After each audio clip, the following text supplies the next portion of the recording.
I'm going to retire from the life of a householder and enter into the fourth order of life.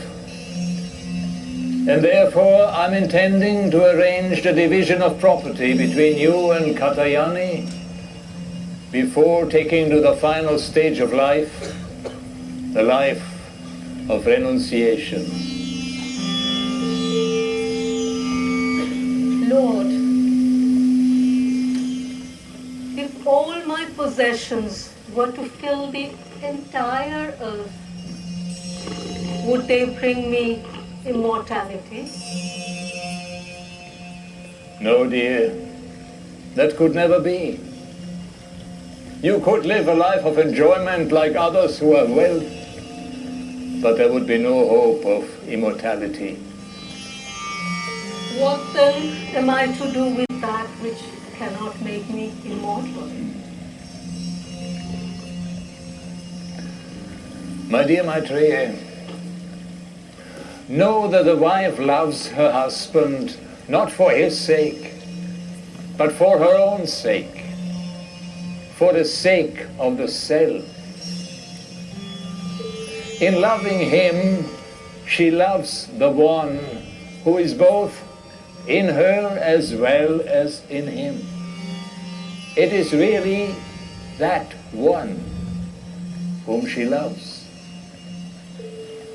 Similarly, it's so for the husband and for all love relationships, father and son, mother and son, father and daughter, mother and daughter, friend and friend, and so on. Whatever is held to be dear is so because of that one self. It is this self which has to be seen, heard of, thought about, meditated upon. This being known, all else is known.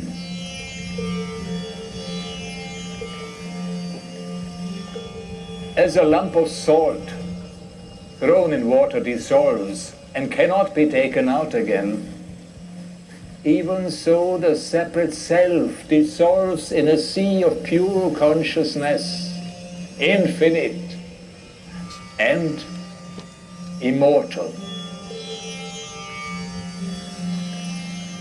Separateness arises from identifying the self with the body, which is made up of the elements.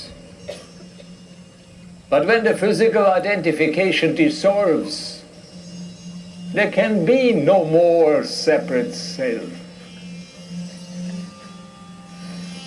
This is what I wanted to tell you. I'm confused, O Blessed One, when you say there is no separate self. Could you please enlighten me? O Maitreyee, reflect upon what I have said, and you will not be confused.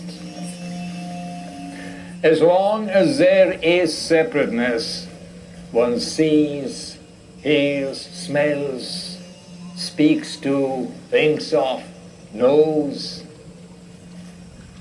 But when the self is realized as the indivisible unity of life, who can be seen by whom? Who can be smelled by whom? Who can be thought of by whom? Who can be known by whom?